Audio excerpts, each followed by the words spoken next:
This is the first time that I'll be performing with TVJ sa concert ko. Diba nagsimula ako artista and then nawala ako sa limelight. Hindi dahil choice ko, pero yun yung nangyari. Wala namang pinipiling oras ang araw na pananakit eh. Kung masasaktan ka, masasaktan ka. Kahit the song was about hope, I was feeling very hopeless already. Yes. Isasuggest ko sana ang title, Dumating ang Panahon.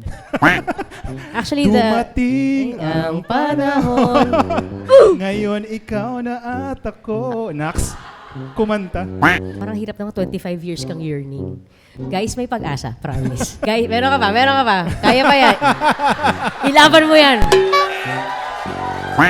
Siguro naiwan ako dun sa henerasyon. Ang lakas makatanda nitong topic na to. If you notice, si Ai Seguera has fewer na followers compared to Aiza Seguera. Parang, ouch, oh my God, ako pa rin naman yan eh. I know, magkalayo yung genre namin, but I'd actually love to do something with SB19. I'm a big fan of the group.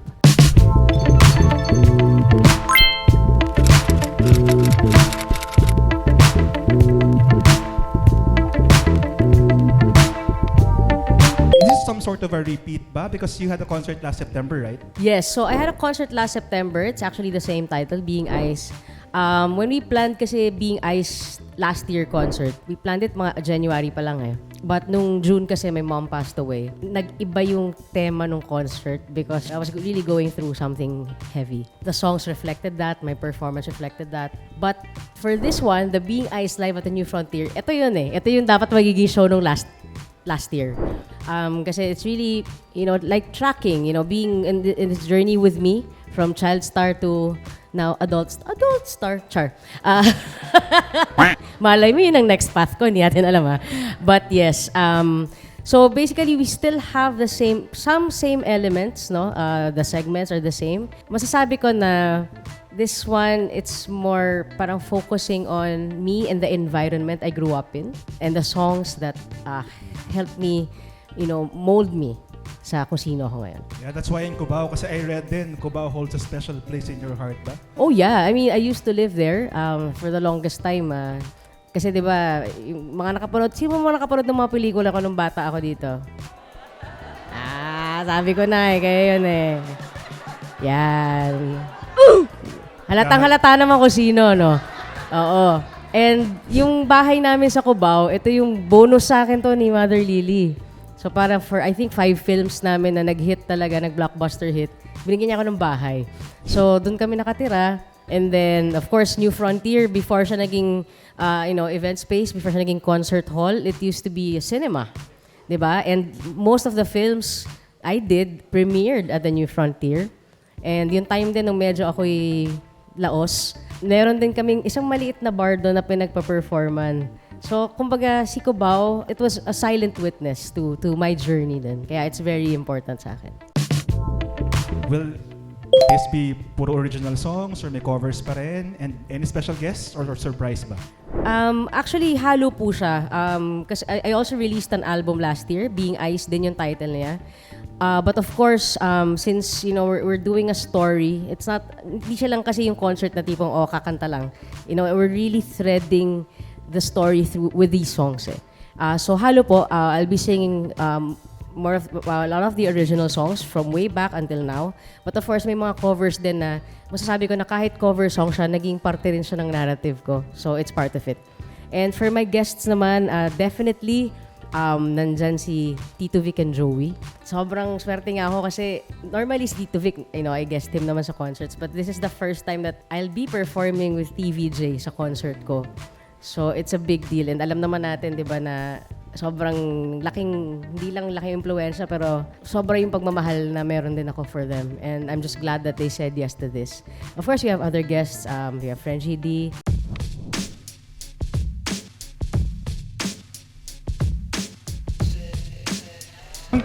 Ang ganda pero ang sakit. Ba't ganun? Ba't ganun? Hapon na hapon, no? Nananakit si Ice.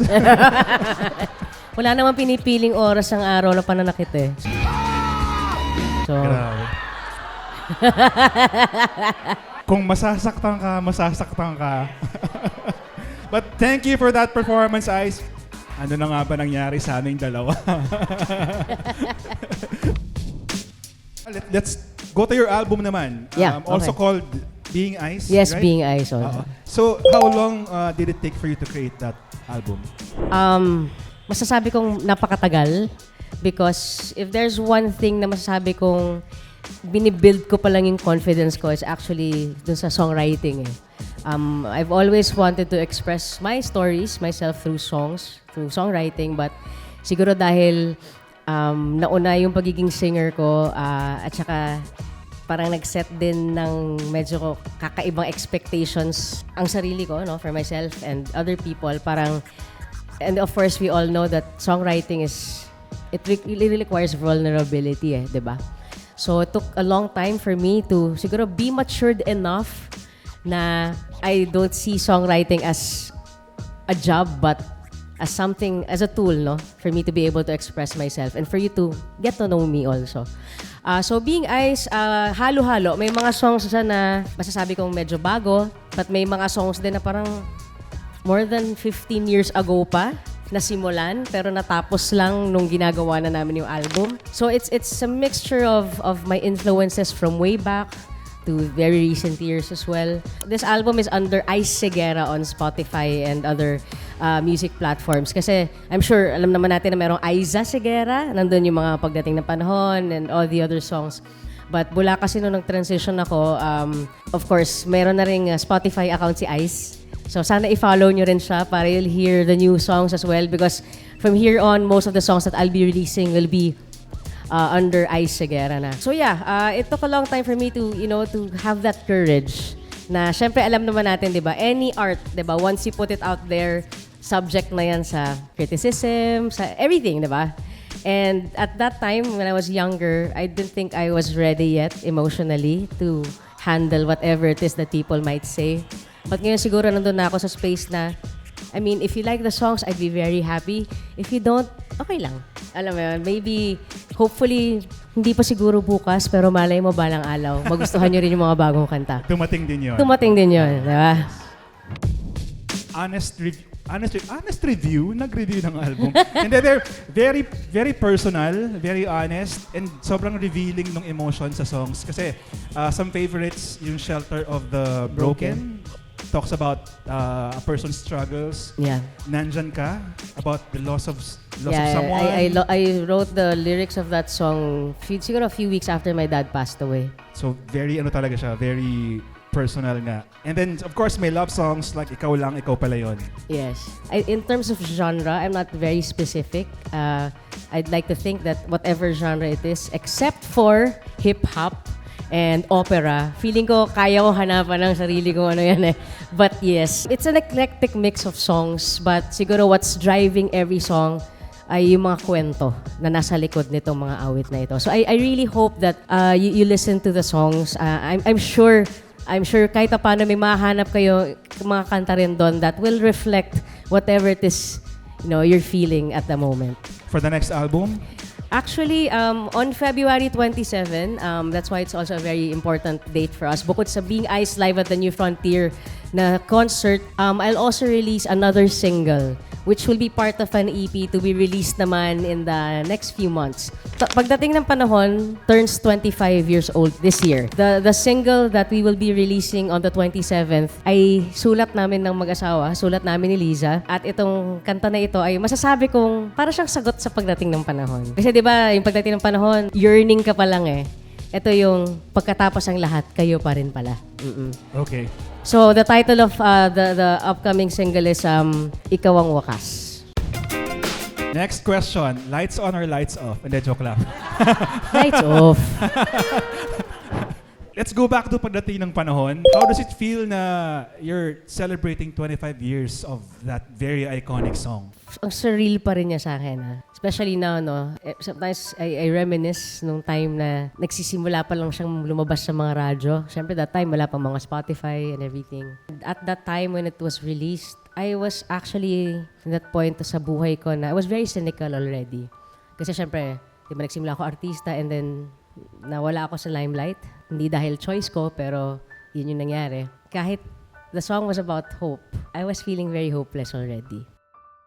I never thought that magkakaroon ako ng chance to be back in the industry. That people will actually see me as a singer. Kasi that time, hello, napakinggan mo yung mga boses ko nung bata ako, di ba? Parang, ha? Paano naging singer yan? And hanggang ngayon, yung promise, yung pa rin, parang, talaga, naging singer ako. Biruin mo yun, talaga, nagbabayad sila para panoorin ako. Parang, wow, alam mo yun? That song, siguro, it really changed my life. And it came during that time that I really needed it.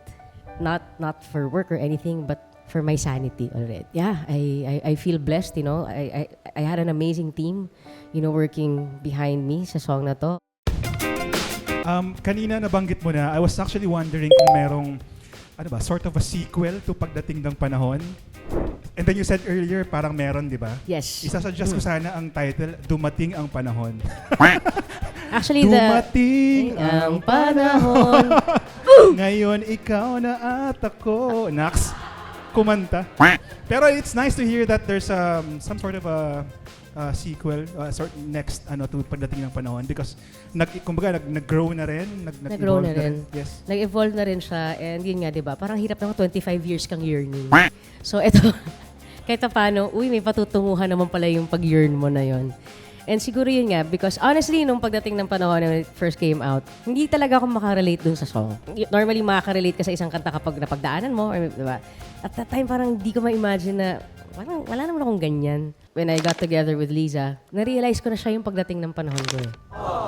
Yeah, because kung hindi nyo nalalaman, si Liza, we kinda got together ng 1999. I was 16, she was 18. But nawala yun. So parang nung year 2000, nawala kami. And then we didn't see each other for 13 years. And then when we saw each other again, doon ko na-realize, oh my gosh, siya yung Pagdating ng Panahon ko. So parang for me, napaka-apt lang na yung sagot ng Pagdating ng Panahon after 25 years is the song that ginawa namin na ngayong mag-asawa na kami. So, guys, may pag-asa, promise. So sana mahanap. Guys, meron ka pa. Kaya pa yan. Ilaban mo yan. Ilaban mo yan. So sana lahat tayo ma-meet natin, makasama natin yung mga pagdating ng panahon natin. After all the fame, you've been in the industry for nearly 40 years, you said. How do you stay grounded? Like, you're an actor, singer-songwriter, and then you went into public service for a while. I think it's very important to surround yourself with people who will ground you. Siyempre, in this industry, alam na Miss Natalie na minsan nagiging echo chamber. Diba? It's either you're surrounded by bashers or yes men. But you need people in between. People who will actually, give you compliments when you deserve it. People also that you trust enough that if they critique you, it's because they want you to be better. Not just with your craft, but be a better person. And I constantly surround myself with people like that. Of course, when my mom was still here, she was that for me. And now it's my wife and the people I work with, even, my bandmates. I always get feedback from them. And siguro swerte ako that, yung mga kasama ko sa trabaho, hindi sila yung, just because they wanna make you feel good, they'll say nice things. If I needed to be corrected, they can do that. And I really appreciate that as well. Kasi feeling ko, mas magiging mabuti akong artist eh. Diba? Hindi ko naman alam lahat eh. Marami akong matututunan sa bawat isa. Even with the fans. Alam mo, I listen to fans' feedback. Siguro it's just learning how to filtering out what matters bukod sa noise din. Diba? Sometimes kasi if you listen too much naman sa noise, nakakaano rin yun eh. But yun, and siguro number 2 is, yung trabaho ko, while it may be, people-facing, hindi ko siya pinapasok sa utak ko. Like ngayon, dahil nasa work ako, kaharap ko kayo, di ba? Ito ako, artista ako, singer ako. Pero pag nasa labas na ako, hindi na ako artista, hindi na ako singer. Ako si Ice. And I think that has helped me, na mag-ground ako. Tsaka feeling ko, kahit wala na yung mama ko dito, pag nag-arte ko, babatukan ako nun. So, yes. What's a challenging part naman sa pagiging musician and performer at this age? Especially digital na tayo ngayon, where access to music iba na rin, di ba? Like dati, you have to buy albums, you have to buy the tapes, CDs. Now, you can just easily subscribe to Spotify, Apple Music. Well, it was very challenging talaga for me kasi before Being Ice, my last album was Araw Gabi, yung mga awit ni Miles Ryan kay Abiyab. And that was 2015 kung di ako nagkakamali. Noong 2015, mas physical albums pa tayo nun eh. I still like, I would go to the malls, go to different record bars to sell my album. And I enjoyed that. Iba talaga yung pakiramdam ko na yan. Nakikita kita. Iba saya ako. So imagine yung 10 years na yon. Yung 10 years na yun, from 2015 to when I released last year, 2025, grabe yung pagbabago talaga ng landscape ng music industry. I'm sure you guys know that. Diba? From the physical, biglang boom, nasa na mga record bars, wala na.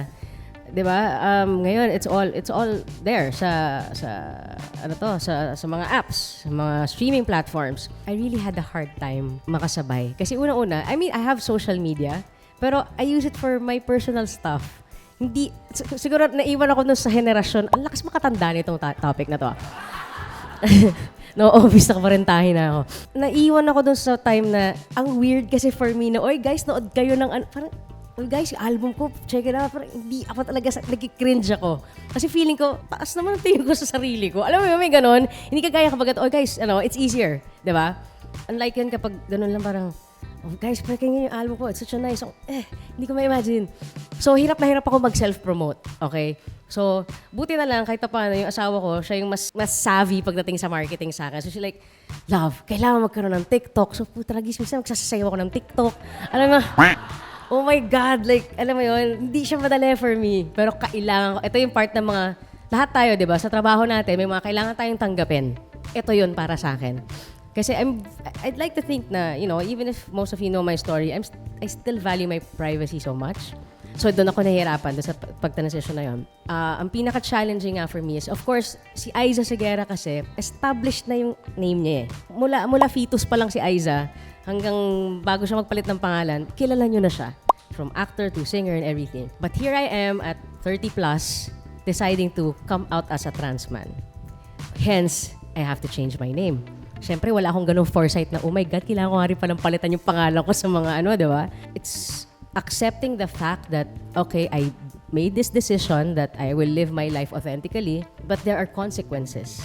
And isa doon, ayun, kumbaga, if you notice, si Aiza Seguera has, fewer na followers compared to Aiza Seguera. Siyempre sa simula parang, ouch, oh my God, ako pa rin naman yan eh. Alam mo yun, parang pati yung pinapahinggan yung mga bago ko. Pero it's something that I can't, force my audience to do. While I can't force you, I can make you listen to the new ones. Hoping na sana, i-follow nyo rin yung bago kong persona. Parang ganun siya.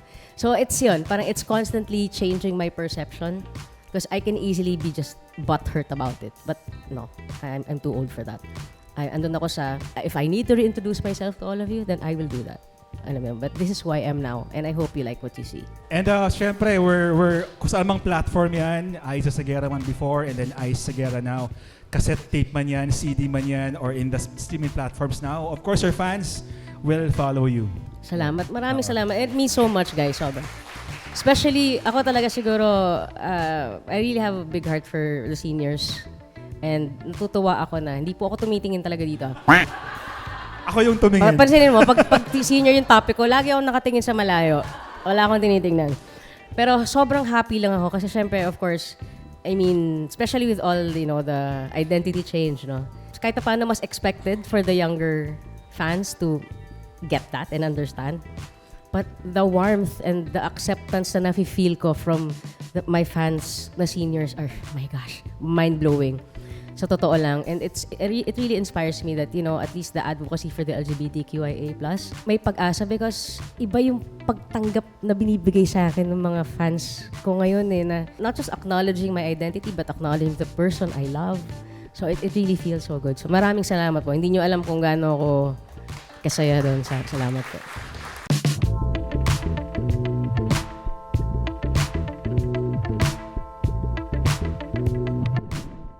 Pwede isa pa? Ulit. Ulit from the top.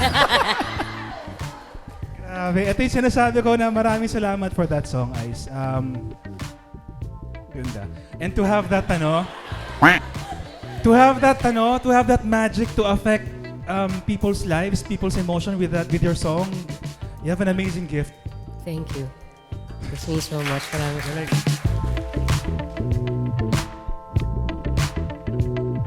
Is there any Pinoy artist pa na you want to collaborate with? Well, aasa na rin naman ako, di ba? I'm really a big fan kasi of Sarah McLachlan and the Indigo Girls and Alanis Morissette. So, I mean, di ba, if I'd be given a chance to do something with at least one of them, I'd be very happy. But of course, here in the Philippines, I mean, I'd love to, maybe, I know magkalayo yung genre namin, but I'd actually love to do something with SB19. Because I'm a big fan of the group. Also would love to do, maybe collaborate a song with Ben and Ben. Yeah.